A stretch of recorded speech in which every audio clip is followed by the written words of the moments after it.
आपणा सर्वांच्या आयुष्यात एक स्वप्न उराशी बाळगून नव्या पहाटेची सुरुवात होते आणि रात्र संपता संपता त्याच स्वप्नांची पूर्तता किंवा त्या दिशेने वाटचाल तरी होते आणि पुन्हा नव्याने मन हलके करून त्यात नवीन स्वप्न बघण्याची उमेद निर्माण होते. अपेक्षा जगणे, आस उद्याची श्वासात उमेद नव्याने जन्मण्याची नीताच्या जीवनात ही रोजच अशी पहाट होती आणि अशीच रात्रही होत होती. तरीही ती नवी उमेद कशी मिळवते कोण जाणे. 6 वर्षाची मुलगी नखशिंखात दारूत बुडालेला व चांगली बापजाद्याची सावकारी व पैसा दारू जुगारात बर्बाद केलेला व्यसनाधीन नवरा अजित याचे पालनपोषण तिच्याच भरोशावर होते. नीता स्वभावाने खूप शांत आणि सोशिक स्त्री होती. उलटून बोलणे किंवा प्रतिकार करणे हे जणू तिला ठाऊकच नव्हते. ती स्मिताताईकडे स्वयंपाक आणि त्यांच्या 1.5 वर्षाच्या मुलीला सांभाळण्याचे काम करायची. स्मिताताई कॉलेजला प्राध्यापिका होत्या. नीता सकाळी 10 वाजता यायची आणि दुपारी स्मिताताई घरी आल्या की मग घरी जायची. एक दिवस घाबरी नीता कडक उन्हात अनवाणी स्मिताताईकडे आली. तिच्या नवऱ्याला अजितला म्हणे रक्ताची उलटी झाली होती. तब्येत जास्त खराब आहे, डॉक्टरकडे न्यायचे आहे म्हणून काही पैसे मागायला आली होती. स्मिताताईने तिला 2000 रुपये दिले. ती ताबडतोब नवऱ्याला घेऊन हॉस्पिटलला गेली. डॉक्टरने त्याला ॲडमिट व्हायला सांगितले. नीताने त्याला ते 2000 रुपये देत म्हटले की तुम्ही बरे व्हा आधी, डॉक्टर म्हणतात ते ऐका जरा. ती पैसे बघून दारुड्या अजितची नियत फिरली. तिच्या हातून ते पैसे हिसकावून घेत तो म्हणाला, मी ठीक आहे, मला काहीही झालेले नाही. डॉक्टर उगाच काहीतरी बोलत असतात, तू घरी जा असे म्हणत तिच्या हाताला धरून ओढतच तिला बाहेर आणले आणि धक्का देऊन म्हणाला, तू चुपचाप घरी जा, मी येतो नंतर, मला काही काम आहे असे म्हणत तो भराभरा निघून गेला. तिला माहीत होते आता तो पुन्हा पैसे घेऊन दारू पिण्याकरिता गेला आहे. दुसऱ्या दिवशी सकाळी ती स्मिताताईकडे कामाला गेली तर तिला बघून त्यांचाच जीव गळ्याशी आला. तिला धरून त्यांनी सोफ्यावर बसवले. काय ग हे, किती लागले आहे तुला? कुठे ॲक्सिडेंट वगैरे झाला का तुझा? काय झाले बोल ना. नीता एकदम रडायला लागली आणि कालचा प्रसंग सांगितला. रात्री घरी येऊन अजितने खूप मारले होते तिला. स्मिताताई म्हणाल्या, सोड ना त्याला एकदाची, किती सहन करशील, किती मार खाशील. आणखी त्याचा 2 शब्द कधी तो तुझ्याबरोबर प्रेमाने बोलत नाही. का राहते तू त्याच्याबरोबर नवरा म्हणून? काही आधार आहे का तुला त्याचा? दे ना सोडून त्याला. स्मिताताई खूप चिडल्या होत्या. ताई तुमचे बरोबर आहे, पण पोर आहेत पदरात. माहेरचा खूप भक्कम असा आधार नाही आणि एकदम असे सोडवत नाही. घरचा लांडगा बाहेरच्या कुत्र्यापासून वाचवितो कमीत कमी. थोडी पोरं मोठी झाली की नक्कीच होईल मोकळी या जाचातून. पण नियतेला काही औरच काही दिवसातच नीताचा नवरा दारूच्या अतिसेवनाने मरण पावला. 15 दिवसांनी नीता पूर्ववत कामालाही आली. तिने स्वतःला लवकर सावरले व तिचा एकमेव आधार म्हणजे तिच्या आईला तिने भावाकडून बोलावून घेतले. काही दिवसांनी स्मिताताईकडे त्यांच्या मिस्टरांचे वकील मित्र जेवायला येणार होते. नीताच्या मदतीने स्मिताताईंनी दुपारी जेवणाचे सर्व तयार करून घेतले. ताई मी येते घरून, सर्व झालेच आहे, तेव्हा तुमचे जेवण होईपर्यंत मी येतेच असे म्हणून ती निघाली आणि तेवढ्यात दारावरची बेल वाजली. तिनेच दार उघडले. समोर पांढरा शर्ट आणि काळा वकिली कोट, फ्रेंच कट दाढी असलेला 35शीतला तरुण उभा होता. ताई येते मी असे म्हणून ती त्या तरुणाजवळून जात भराभरा निघून गेली. तो मात्र तिथेच उभा राहून तिच्या पाठमोऱ्या आकृतीकडे बघत राहिला. स्मिताने पुढे येऊन विचारले, काय झाले भाऊजी? तेव्हा त्याने अळखतच विचारले, वहिनी, ही आत्ता गेलेली नीता हो? आहे ना, नीता चौधरी. हो, नीताच तर आहे. ओ हो, नीता. वहिनी, तिला आवाज द्या ना, ती परत हरवून जाईल. वहिनी, स्मिताताई म्हणाल्या. अहो, हो हो, थांबा जरा, ती नीताच आहे. पण तुमची नीता कशी ती? तुम्ही आधी आत या, बसा. येईल नीता परत इथे. सोफ्यावर बसत गौरवने सांगितले, वहिनी, या नीताला मी कुठे नाही शोधले आणि आजपर्यंत शोधतच होतो.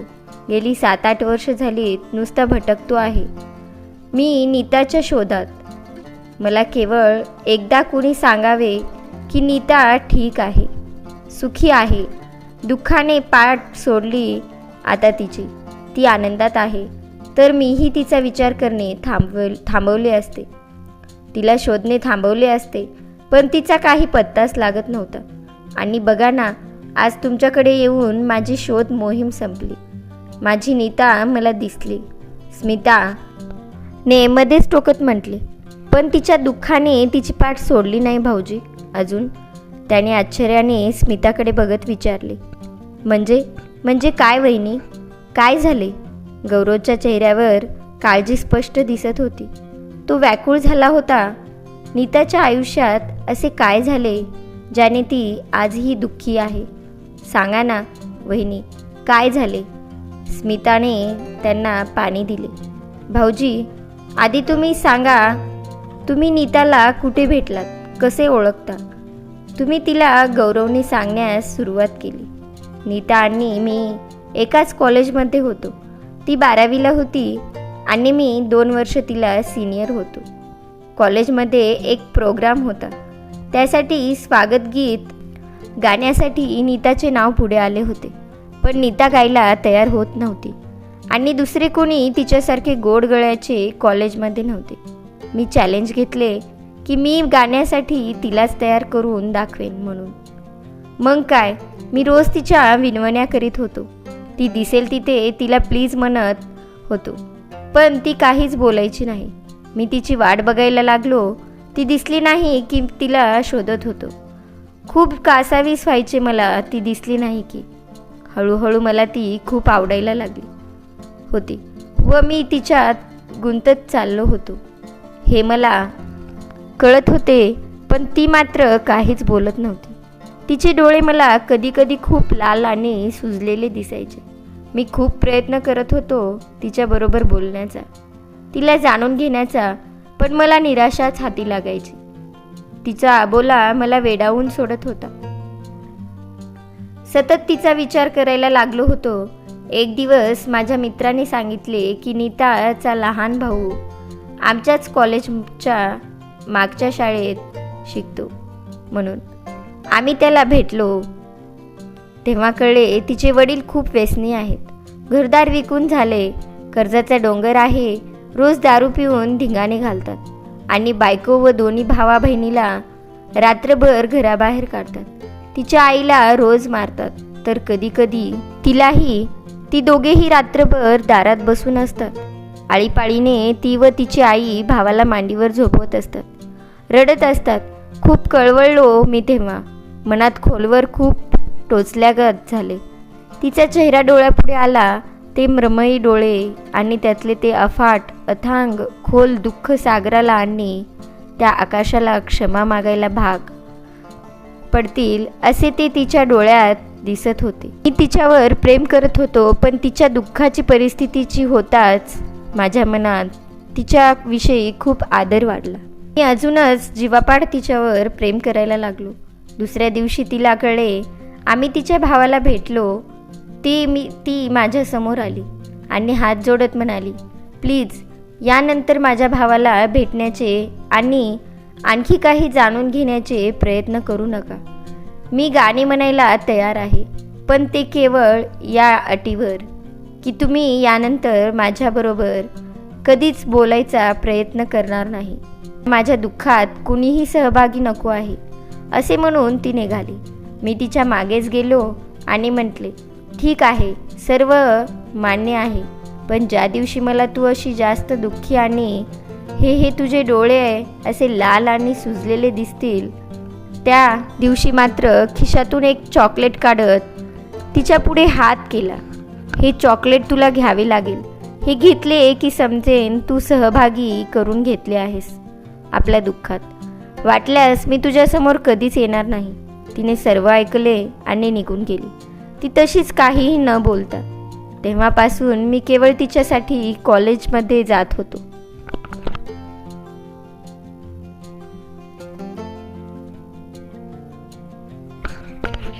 आणि माझे चॉकलेट तिच्यापर्यंत मी कसेही पोहोचवत होतो. तिच्यासमोर न जाता. पण अचानक तिचे कॉलेजमध्ये येणे बंद झाले. 4-5 दिवस खूप वाट बघितली आणि नंतर तिच्या घरचा पत्ता काढला. नंतर समजले की कुठल्या एका सावकारांच्या दारुड्या घटस्फोटीत व वयाने 12 वर्ष मोठ्या मुलाशी तिच्या दारुड्या बापाने जबरदस्ती तिचे लग्न लावून दिले व स्वतःची कर्जफेड करून घेतली. माझ्या पायाखालची जमीन सरकली. काय करावे मला कळत नव्हते. 12वीची परीक्षा जवळ आली होती. मला वाटले ती परीक्षा द्यायला नक्की येईल. मी रोज तिच्या घरासमोरून चक्रा मारत होतो. माझा नित्य नियम झाला होता. कॉलेजला जाताना आणि येताना तिच्या घराजवळ थांबत होतो मी.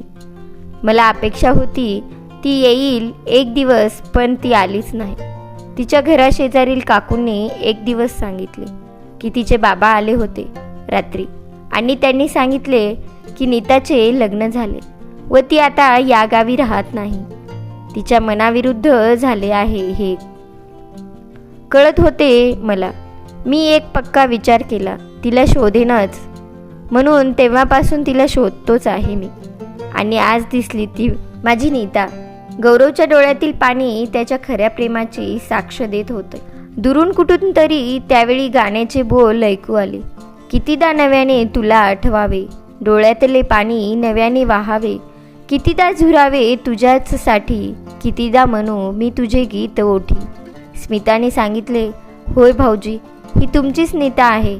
तिनेही असेच काहीसे सांगितले होते मला. गावी गेल्यावर तिचा भाऊ घरून पळून गेला होता. मेहनत मजुरी करून शिकला, छोटीशी नोकरी करतोय, आईला सांभाळतोय. पण त्याच्या बायकोला त्याने बहिणीचे काही करणे आवडत नाही, म्हणून त्याच्याही मर्यादा आहेतच. वडील तर तिचे आयुष्य खराब करून लगेच वारले. स्मिताताईने सर्व सांगितले नीताबद्दल. इतक्यात दाराची बेल वाजली. नीता आली असेल. स्मिताने म्हटले. गौरव एकदम उभा राहिला. ओठावर हसू आणि डोळ्यात आनंदाश्रू होते. काय उभा राहिला, काय करावे आणि काय नको असे त्याला झाले होते. कसे सामोरे जावे तिला काहीच कळत नव्हते. त्याला त्याच्या हातावर त्यानेच बाळासाठी आणलेले चॉकलेट ठेवत स्मिताताई म्हणाली, घ्या भाऊजी, द्या तिला, ती ओळखेन तुम्हाला. जा. गौरवने दार उघडले. नीताने एक नजर त्याच्याकडे बघितली आणि सरळ आत किचनमध्ये जायला निघाली. गौरवला आजही ती तशीच दिसली जशी कॉलेजमध्ये पहिल्यांदा तिला बघितले होते. त्याच्यासाठी मधला काळ कधी आलाच नाही असे त्या क्षणात त्याला वाटले. त्याने लगेच मागे जाऊन तिला आवाज दिला, ए नीता. आवाज कानी येताच नीता थांबली.